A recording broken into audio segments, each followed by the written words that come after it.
으로 기도드리옵나이다. 아멘. 우리 옆에 분을 보시면서 인사합시다. 장로님은, 권사님은, 집사님은 전도자로 하나님이 부르셨습니다. 아멘. 저와 여러분이 이런 소명의 확신을 가질 때에 우리 가운데 역사하는 흑암이 무너지게 될 줄 봅니다. 왜냐하면 이 흑암 저주의 세력은 확신 없는 자를 찾아서 우는 사자처럼 두루 다니며 삼킬 자를 찾는다고 그랬습니다. 그래서 저와 여러분이 나는 분명히 하나님의 자녀고 하나님이 나와 함께 하시고 하나님이 나를 전도자로 부르셨다는 이런 믿음의 확신을 가질 때에 흑암이 무너지게 될 줄 봅니다.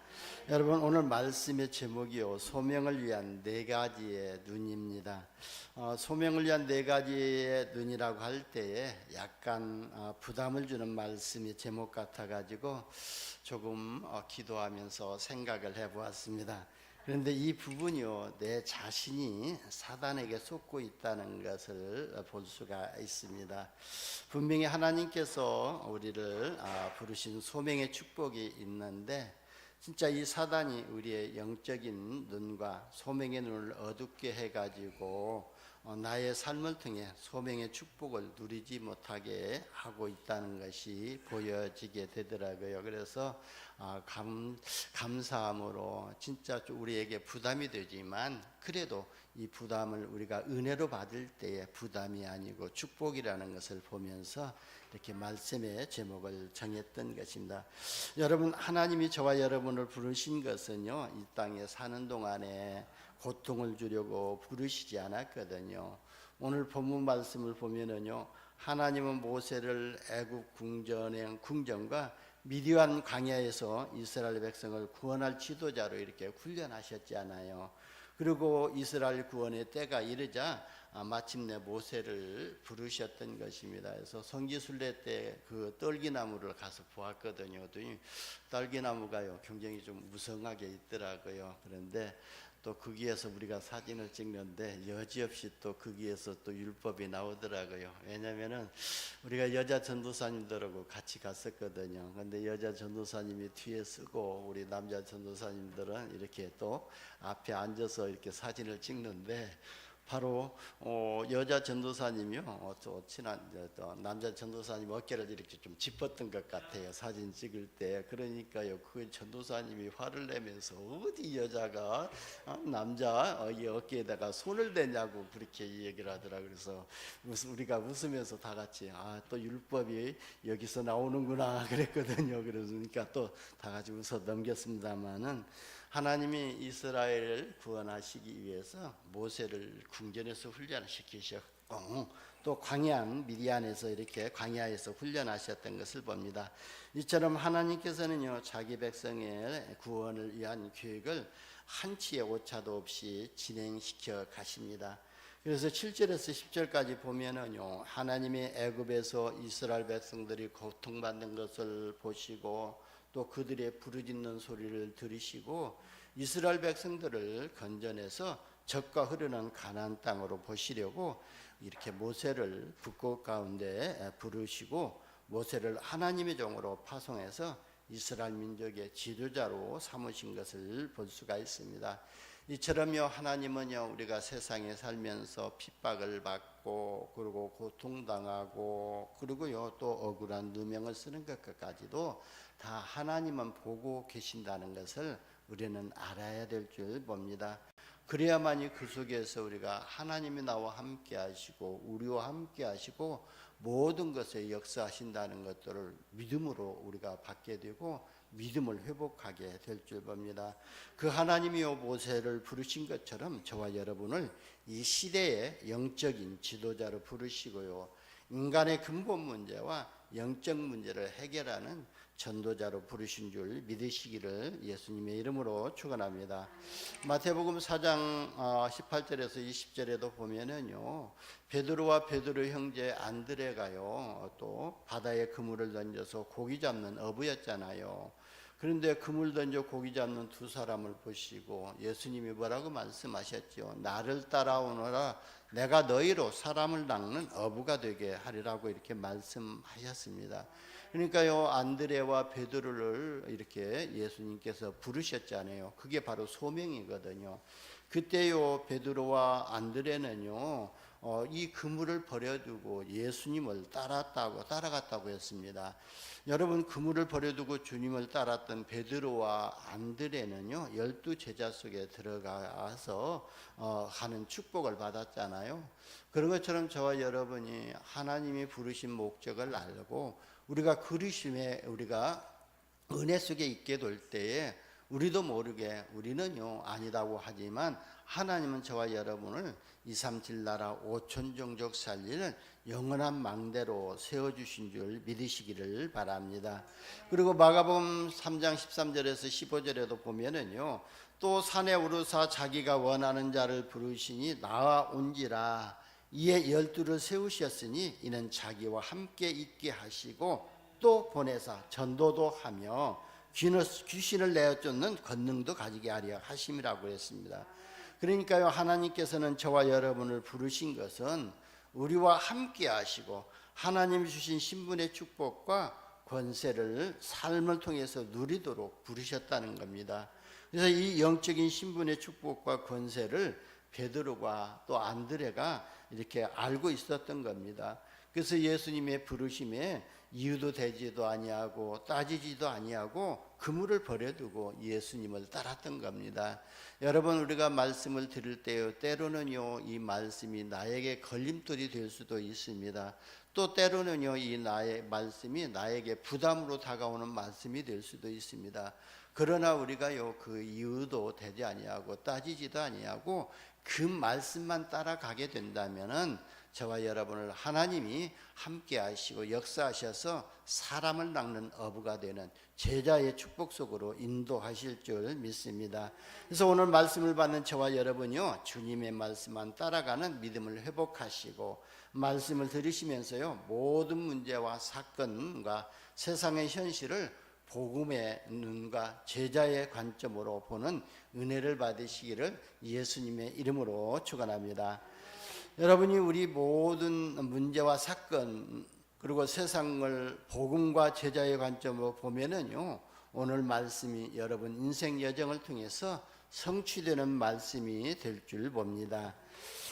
우리가요 세상의 속에서 생각이 많이 하게 되면은요, 바로 자기 중심이 들어가고 엉뚱한 쪽으로 인도를 받게 되거든요. 그래서 유 목사님도요 생각을 많이 하지 말라고 그러잖아요. 왜냐하면은 우리가 세상 속에서 살고 있기 때문에 세상 속에서 생각을 많이 하게 되면은 자기 중심이 들어가고 엉뚱한 쪽으로 인도를 받을 수밖에 없기 때문에 그렇습니다. 그러나 우리가 그리스도 예수 안에서 말씀을 깊이 묵상하고요, 그리고 기도를 많이 하면은요 할수록요 영적인 힘을 얻게 되고 지혜가 생기게 되고 깨달아지는 것이 많아지게 되거든요. 그래서 세상을 살아가는 지혜를 얻게 됩니다.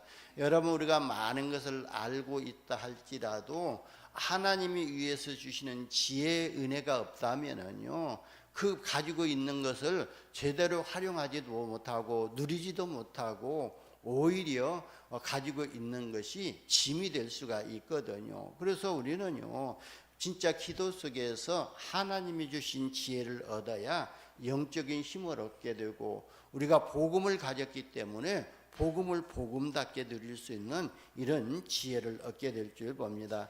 그래서 하나님께서는요 모든 환경을 통해서 우리에게 주시고자 하는 말씀이 있기 때문에 그렇습니다. 여러분, 우리가 예배 때마다 하나님의 말씀을 듣잖아요. 그러면요 그 말씀이 우리의 생각 속에 들어오게 되고요, 그리고요 생각하게 되면은요 우리의 뇌에 각인되어집니다. 오늘 주일날 들었던 말씀을 일주일 동안 생각하게 되면은요 그 말씀이 우리 뇌에 각인이 되어집니다. 이 말씀이 뇌에 각인되는 것뿐만 아니라 우리의 영혼 속에 각인이 되어집니다. 하나님의 말씀이요 우리 뇌에 각인되어지고 우리의 영혼 속에 각인되어지면은요 어떤 역사가 일어나냐면요 세상 사람이 막을 수 없는 그런 역사가 일어나게 되고 하나님도 못 막습니다. 왜냐하면요, 하나님은 말씀을 주시고 그 말씀을 성취하시지 않아요. 그래서 하나님이 주신 말씀을 우리가 생각하고 그 말씀을 뇌에 각인시키고 영혼에 각인시키게 된다면은 그 말씀이 성취되는데, 하나님이 주신 말씀이기 때문에 또 말씀 하나님도 못 막는다는 거예요. 여러분, 사단은 거짓말쟁이지 않아요. 그래서 사단은요, 점쟁이가 그러던 얘기를 하더라고요. 무엇을 이렇게 좀 해놓으면은 고통이 없게 하고 두통이 없게 한다고 했는데, 그 귀신의 말을 듣고 과자를 사다 놓고 점상을 옮겨놓고 차려놨어도 그 고통이 사라지지 않다는 거예요. 그처럼 사단은요, 거짓말쟁이 아비라고 그러잖아요. 요한복음 8장 44절에도 보면은.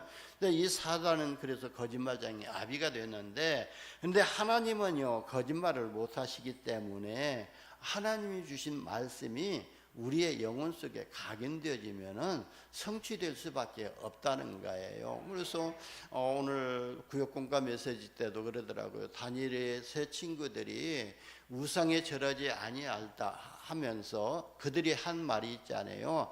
만약에 우리가 우상에 절하지 아니한다, 절을 아니하면은 우리가 사자굴 속에 풀무불 가운데 들어간다 할지라도 그 속에서 하나님은 우리를 구원하실 것이지만, 만약에 구원하시지 아니하신다도 우리는 우상에게 우상 절하지 않겠다고 결단했잖아요.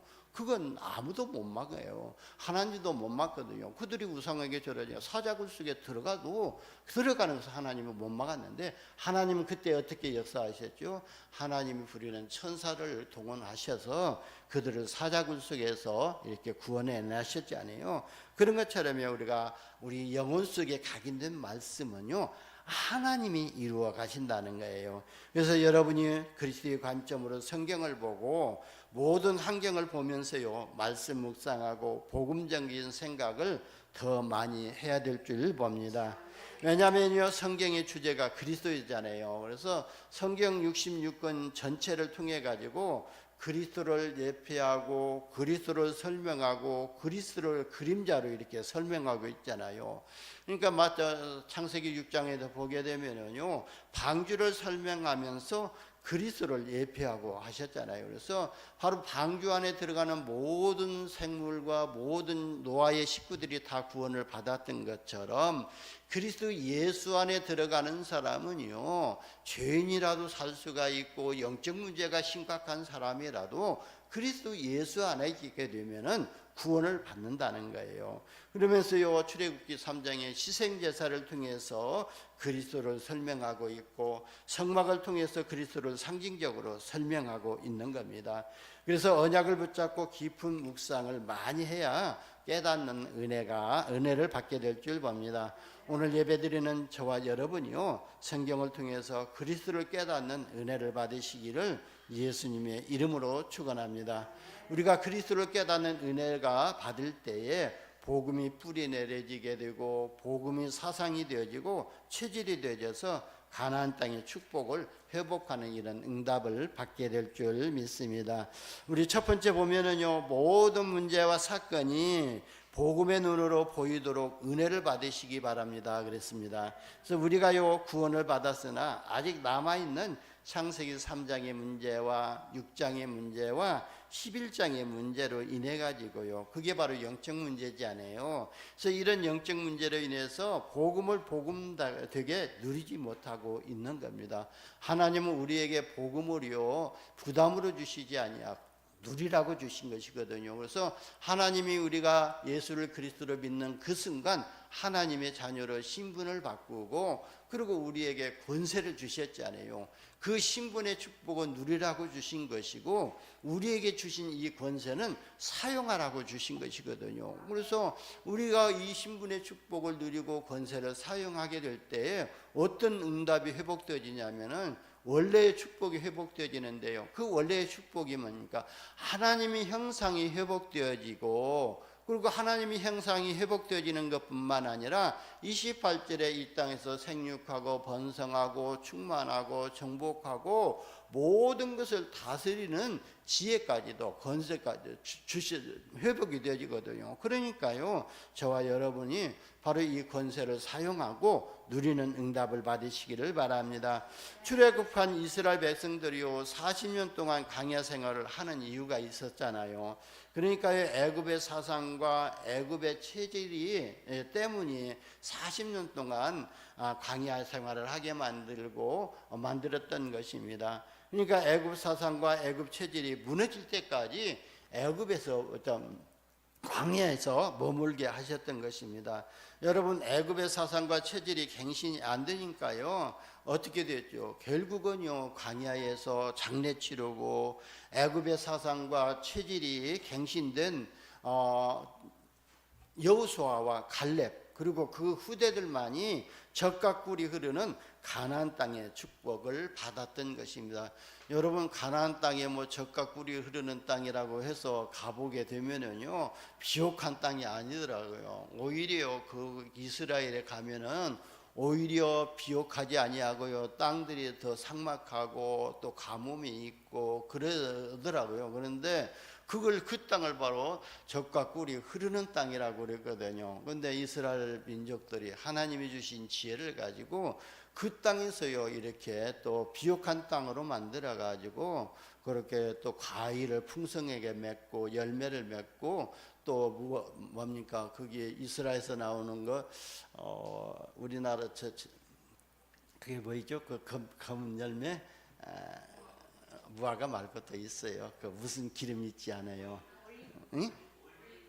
오일, 올리브 오일. 예, 올리브 오일을 그렇게 또 올리브 나무를 잘 재배해 가지고 그렇게 또 그 이스라엘 민족들은요, 거기 가보니까 올리브 요리가요 계속 나오더라고요. 근데 우리나라 김치처럼 그 사람들은 그렇게 먹고 있다고 그러더라고요. 그래서 우리는 저기 제주도에도 올리브 나무 재배하는 데가 좀 있어요. 저 비석거리에서 저쪽 토평 사거리에 보면은 올리브 나무 몇 나무를 이렇게 재배하고 있더라고요. 그렇게 우리 밀감나무 재배하게 하고 있거든요. 그러면서 왜냐하면은 물이 많지 않기 때문에 그 이스라엘에서 이 스프링클러가 개발이 됐고, 스프링클러 그 쿨러들을 우리 하우스 농사 짓는 사람들 보면은 이스라엘제를 갖다 사용하고 있더라고요. 그렇게 하나님이 지혜를 주셔서 비옥한 땅으로 만들어서 이렇게 풍성한 또 만들었던 것을 볼 수가 있습니다. 여러분, 왜 우리가 복음을 복음되게 누리지 못하냐면은 우리가 구원은 받았지만 우리가 가지고 있는 영적 문제가 해결되지 아니하고 그 체질 속에 있기 때문에 복음을 복음되게 누리지 못하고 있는 것입니다. 여러분, 우리 인간에게는요, 인격이 있고 성품이 있습니다. 그래서 우리 인간은요, 윤리 도덕과 또 율법으로 완전할 수도 없지만 우리가 또 윤리 도덕으로 완전하다고 해도요, 인간의 능력은요 한계가 있기 마련이거든요. 여러분, 인격과 성품이 아무리 좋아도요, 영적 문제는 그대로 남아 있거든요. 다른 사람들이 저를 볼 때 그렇더라고, 그렇게 표현하더라고요. 저 사람은 인격이 좋고 성품이 좋고 성품이 온유하고 온화하고 그렇게 생겼다고 그런 얘기 하는데, 그러나 제 안에 감춰져 있는 이 영적 문제는 그대로 남아 있거든요. 그 영적 문제가 뭐냐면은 순간순간 거짓말하는 것도 있거든요. 농담으로도 거짓말을 저도 자주 하거든요. 재미있게 한다고 그러는데 그런 것들이 성품이 나오게 되고 그러거든요. 그래서 우리에게 남아있는 이런 영적 문제는요, 열심으로 해결되지 아니하고요, 아무리 노력을 많이 해도요 해결되지 아니하거든요. 그 영적 문제는요, 근본 문제는 세상의 그 어떤 과학이나 의학으로 지식으로도 해결이 안 되어집니다. 아무리 성품이 좋고요, 윤리도덕을 다 지킨다 해도 안 되는 문제가 바로 영적인 문제거든요. 그래서 우리도요, 발버둥 치지 않아요. 하나님, 나의 영적 문제가 해결되어지고 내가 받은 이 복음이 복음답게 누려질 수 있도록 나의 영적 문제를 해결해 달라고 한순간에는요, 우리가 복음 처음 받을 때는요, 진짜 이 영적 문제 해결하기 위해서 몸부림치면서 기도했잖아요. 그 기도했다는 증거가 뭐냐면요, 우리가 요 전도학교를 통해 가지고 계속 말씀을 받고 전도학교 끝나고 나면 또 우리가 매 하루에 3번씩 정시 기도 시간을 정해 가지고 아침에 10시, 점심에는요 각자 흩어진 현장에서 또 나름대로 정시 기도하고, 밤에는 9시 반에 모여서 함께 모여서 이렇게 기도하고, 그것도 부족해 가지고요 집에 가지 아니하고 밤새도록 그렇게 또 뭐 시간이 가는 줄 모르고 그러면서 이렇게 또 포럼하고 그랬잖아요.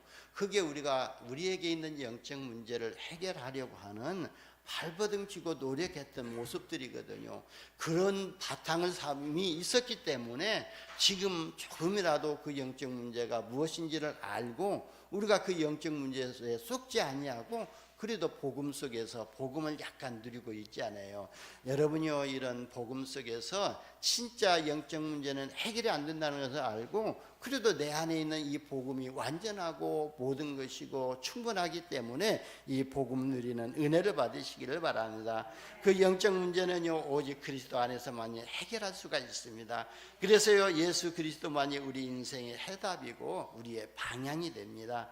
여러분 창세기 6장 16절에 보면은요 방주 문이 하나였다고 그랬습니다. 그 말은요 우리 인생 문제의 답은 오직 그리스도 한 분밖에 없다는 거예요. 그 증거로요 요한복음 10장 7절에서 9절에 보면은 예수님을 뭐라고 표현했냐면은 양의 문이라고 그랬습니다. 그러니까 예수님께서요 양의 문이 되셨는데 오직 예수 그리스도만이 통해서만이 하나님께로 나가는 길이 되고 하나님의 은혜를 받는 길이 되고 하나님의 응답을 받는 길이 된다는 거예요. 그래서 예수님께서 직접 말씀하셨잖아요. 요한복음 14장 6절에 보면 내가 곧 길이고 진리고 생명이라고 말씀하셨어요. 그래서 나로 말미암지 않고는 아버지께로 올 자가 없느니라 그랬어요. 그래서 방주 안에 들어갈 수 있는 그 문은 오직 양의 문이 되신 그리스도밖에 없다는 거예요.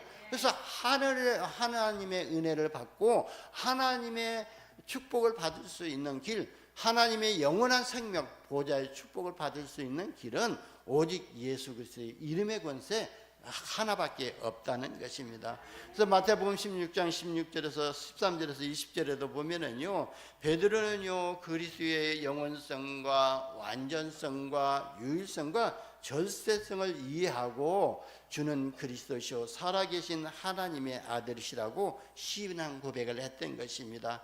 이때 주님께서요 베드로에게 반석 같은 교회를 세우시고 음부의 권세가 이기지 못하는 권세를 주시고 하나님과 소통할 수 있는 천국 열쇠를 주신 것입니다. 바로 요 예수 그리스도의 이름이 바로 하나님과 소통할 수 있는 천국 열쇠가 된다는 거예요.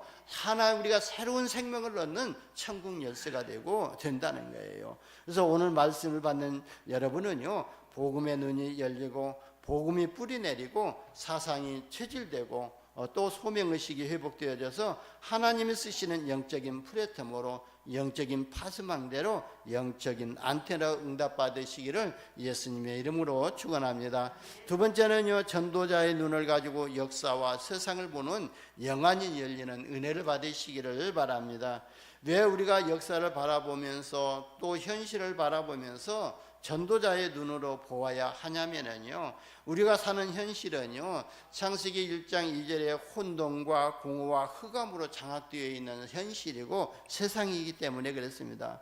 사단은요 우리의 인생을요 세상 풍속을 따라 살게 하고 우상 숭배하면서 사단의 종로를 타고 노예 생활하다가요 결국 실패하고 지옥 가도록 이끌어가고 있습니다. 그래서 이사야서 60장 2절에 보면은요 어둠이 땅을 덮을 것이며 캄캄함이 만민을 가리고 있다고 말씀하고 있거든요. 그래서 이런 영적인 문제를 정치로도 해결이 안 되어지고 그리고 과학으로도 해결이 안 되어지고요 학문으로도 해결이 안 되어지고요 종교로도 해결이 안 되어지거든요. 내가 온전히 윤리도덕 을 다 지킨다 할지라도 율법을 다 지킨다 해도 우리에게 있는 이 영적인 문제는 해결을 안 되어진다는 거예요. 그래서 모든 문제와 사건을요 전도의 눈으로 보지 않으면요 하나님의 시간표 속으로 우리가 들어갈 수가 없게 됩니다. 그리고 하나님의 시간표도 볼 수가 없는 것이거든요. 그래서 우리는요, 모든 문제와 사건을 전도자의 눈으로, 소명의 눈으로 바라봐야 될 줄 봅니다. 그래서 우리가 소명의식과 사명의식을 발견하지 못하면요, 하나님이 응답하시는 시간표 속으로 들어갈 수가 없게 되는 겁니다. 그래서 여러분이 세상을 볼 때 전도의 눈을 가지고 보시기를 바랍니다. 여러분, 우리에게는요, 이미 이사야서 60장 1절에 보면은요, 하나님의 영광의 빛이 임했다고 그랬고요, 그리고 창조의 빛이 임했다고 그랬습니다. 생명의 빛이 임하였다고 그랬습니다. 그래서 일어나서 우리가 빛을 발하기만 하면은 흑암이 무너지는 역사가 일어나게 될 줄 봅니다. 그러면요, 우리가 가는 모든 현장에 보좌의 캠프가 일어나고 보좌의 능력으로 하나님이 역사하실 줄 봅니다. 우리에게요, 에레미야가 교훈을 주었지 않아요? 에레미야 애가 4장 1절에서 4절에 보면은요, 젖먹이가 목이 말라서 혀가 입천장에 붙었고 어린아이가 떡을 구하나 떼어줄 사람이 없다고 이렇게 기록되어져 있습니다. 여러분, 지금 우리의 현실을 말씀하고 있다고 봅니다. 많은 사람들이요, 영적 문제로 갈급하면서 또 영적 문제로 고통당하고 죽어가고 있는데도요, 정확한 복음 그리스도의 말씀을 양식으로 줄 사람이 없다는 거예요. 한마디로 말하면은요, 그들을 복음전을 전도자가 없다고 이렇게 말하는 것이거든요. 한마디로 말하게 되면요, 전도자는 많이 있지만 정확한 복음을 통해 가지고 그 사람이 영적 문제를 해결해 줄 수 있는 그리스도의 말씀이 없다는 것이거든요. 그래서 그리스도의 말씀으로 그들의 영혼을 살릴 그런 전도자가 부족하다는 것을 말씀하고 있는 것입니다. 갈급한 자에게는요, 생명의 양식을 주는 전도자의 응답을 여러분이 받으시기를 예수님의 이름으로 축원합니다. 세 번째는요, 제자의 눈으로 우리가 성경을 보고 교회사를 보면서요, 교회를 보시기를 바랍니다. 이스라엘이 속국된 이유가 무엇이죠? 바로 요셉을 이어가지고 생명의 언약을 전달하는 제자가 없었던 거예요. 그래서 이스라엘 백성들이 애굽에 노예되고 속국이 되었던 것은 애굽처럼 진짜 복음을 알고 복음을 누리는 그런 제자가 없었다는 거예요.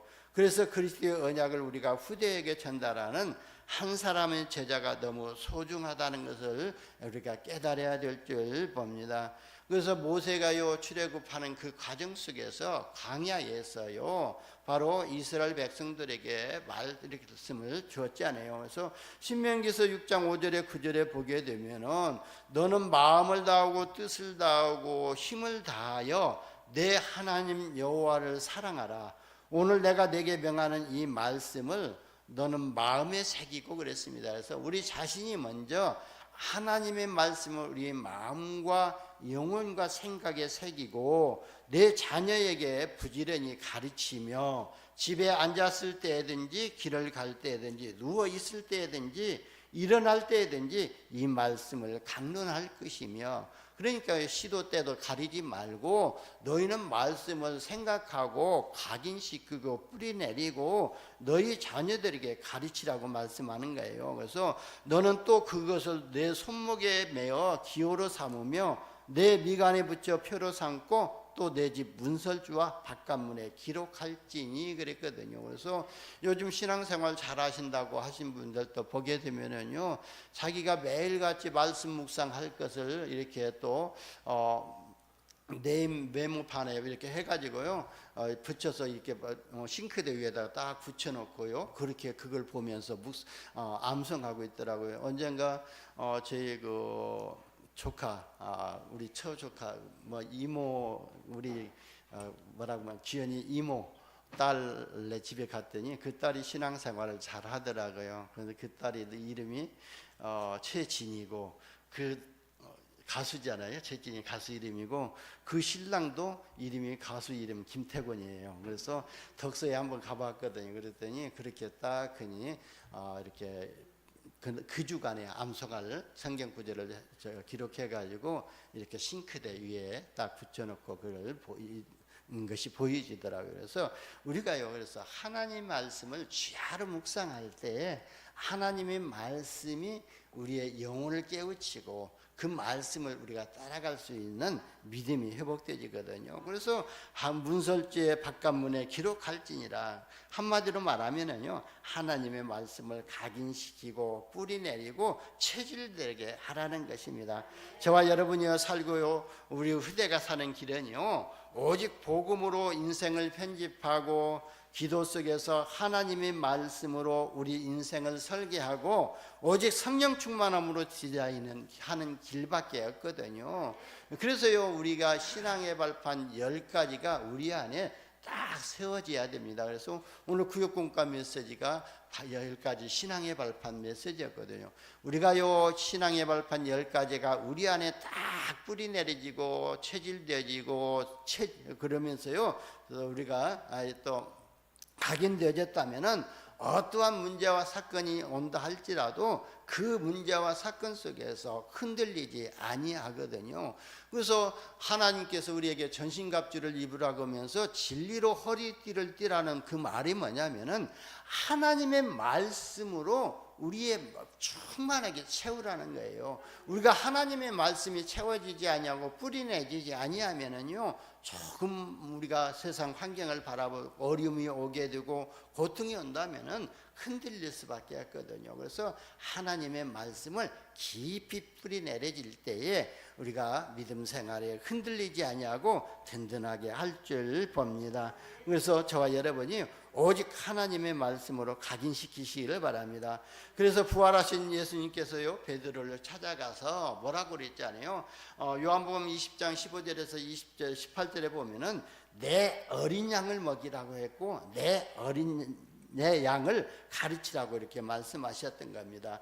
그러니까요, 구원받은 새 생명을 하나님의 말씀으로 양육하고 기존 성도들에게는 말씀으로 가르치라는 그런 미션을 베드로에게 주셨던 것입니다. 그 베드로에게 주셨던 미션이 지금 저와 여러분에게 주신 미션이거든요. 그래서 우리는요, 이 미션을 가지고 237 나라 5천 종족을 복음으로 생명을 살리고 하나님의 말씀으로 그들을 치유할 수 있는 이런 미션이 회복되시기를 바랍니다. 여러분, 하나님은요, 우리 후대를 통해서 조직화되어 있는 새사정 조직을 무너뜨리기를 원하고 계십니다. 그래서 우리가 이 3가지 뜰을 만들고 금토의 시대를 열어서 우리 후대들에게 정확한 언약을 전달하고 각인시켜야 될 줄 봅니다. 여러분이요, 사도행전의 주역이 된 바울같이 제자로 응답받으시고 바울과 같은 제자를 찾아 세우는 응답을 받으시기를 예수님의 이름으로 축원합니다. 4번째는요, 우리가 모든 것을 또 기도의 눈을 가지고 가문과 가정의 배경을 보시기를 바랍니다. 우리의 신앙생활은 영적 싸움이거든요. 그래서 영적인 싸움을 해야 할 이유를 발견하는 것이 너무나도 중요하거든요. 그래서 우리가 이 세상을 바라볼 때에, 가정을 바라볼 때에, 가문을 바라볼 때에 그냥 아무런 의식 없이 보게 되면은요, 영적 싸움 해야 할 이유가 없잖아요. 그런데 우리 가문이, 우리 가정이 사단에게 장악되어져서 노예 생활하고 우상 숭배하고 있다는 것이 보여지게 되면은요, 그 가정을 지키고 있고 그 가정에서 뿌리 내리고 있는 이 사단의 강한 진을 무너뜨리기 위해서는 나의 의지로, 나의 노력으로 안 되고 오직 그리스도의 이름의 권세가 선포될 때 무너진다는 것을 알게 되거든요. 그래서 우리가 기도해야 할 이유를 발견하게 되는 것입니다. 왜냐하면요, 마태복음 12장 28절에 29절에도 보면은 하나님의 성령을 힘입어서 내 속에 역사하는 강한 자 사단을 결박한 후에야 내 속에 하나님의 나라가 임한다고 말씀하고 있지 않아요. 그래서 하나님의 나라가 내 속에 임할 때 이미 사단이 진을 치고 있는 가문, 사단이 진을 치고 있는 가정, 큰 진을 쳤다는 것은요, 사단의 그 요새를 만들어 놨다는 것이거든요. 그 사단의 요새가 무너지지 아니하면 그 속에 하나님의 나라가 임하지 않는다는 것이거든요. 쉽게 말하면요, 내 안에 이미 사단이 진을 쳤고 사단의 요새를 만들어 놨기 때문에 이 사단의 요새가 무너지지 아니하면은 하나님의 말씀이 내 안에 뿌리 내리지 아니하고 복음이 복음답게 들려지지 않는다는 거예요. 그래서 너희 속에 사단의 진을, 사단의 망대를 무너뜨릴 때에 하나님의 나라가 임한다고 말씀하신 것입니다. 여러분, 하나님의 능력은요 무한하시지만 우리 인간의 능력은 한계가 있습니다. 우리 인간의 한계를 초월해서 인생을 가지고 복음을 누리는 것이 기도잖아요. 또 기도는요 하나님의 능력을 회복하는 원동력이기 때문에 우리가 모든 것을 바라볼 때에 기도의 눈으로 바라봐야 될 줄 봅니다. 왜냐하면요 기도할 때에 천군이 정원되어지고 하늘의 불말과 불평가가 동원되는 역사가 시작되기 때문에 그렇습니다. 그래서 우리가 뭐 천사 동원권이라고 해가지고 또 이단이라고 이야기하지만 분명히 우리가 기도할 때에 하나님이 부리는 영들, 천사들이 와서 우리를 도운다고 히브리서 1장 14절에 말씀했고, 그리고 계시록 8장 3절 5절에도 보게 되면은요 우리가 기도할 때에 하나님이 부리는 천사들이 우리의 기도의 내용을 금대접에 담아가지고 하늘 보좌에 상달시키신다고 그랬거든요. 그러니까요 우리가요 기도할 때요 하나님의 주의 천사들이, 천군들이 움직이고 역사한다는 사실을 믿으시기를 바랍니다. 우리가 이때부터 믿음을 가지고 하는 기도에서요 되어지는 기도의 누림 속으로 들어가게 될 줄 봅니다. 처음에는요 우리가 믿음을 가지고 기도하지만 진짜 우리 안에 있는 사단의 역사와 그 다음에 우리 가문의 역사는 이 사단의 역사를 본다면은요 기도가 되어질 수밖에 없다는 거예요. 그리고 우리가 이 기도의 능력을 한번 체험하게 되면은요 기도는 지속되어질 수가 있거든요. 그래서 마가복음 사도행전 1장 14절에도 보게 되면은요 바로 마가다락방에 올라갔던 그 120명의 성도들이요 오로지 기도하고 있을 때에 주의 성령이 임하게 됐고, 그 성령이 임하게 되니까요 하나님이 약속하셨던 5가지 응답과 5가지 시간표가 그대로 성취되었던 것을 봅니다. 결론입니다. 오늘 말씀을 받은 여러분이요 복음의 눈, 전도자의 눈, 또 제자의 눈, 기도의 눈으로 모든 환경을 보는 영안이 열리고 소명의식이 회복되시기를 바랍니다. 그래서 여러분이 가는 곳마다 하나님의 나라가 임하고 개인과 교회 237 나라 5천 종족 가운데 임하는 재앙을 막는 영원한 망대로 세워지시기를 예수님의 이름으로 축원합니다. 기도합니다. 하나님 감사합니다. 우리를 자녀 삼아 주시고 237 나라 5천 종족 살릴 전도자로 불러주시니 감사합니다. 모든 환경을 바라볼 때에 복음의 눈으로 바라보게 하시고 전도의 눈으로 바라보게 하시고 제자의 눈으로 바라보면서 기도의 눈을 가지고 보게 하시니 감사합니다. 237 나라 5천 종족 가운데 임하는 모든 재앙을 막는 영원한 망대로 세워지게 하여 주옵소서. 우리 구주 예수님의 이름으로 기도드리옵나이다.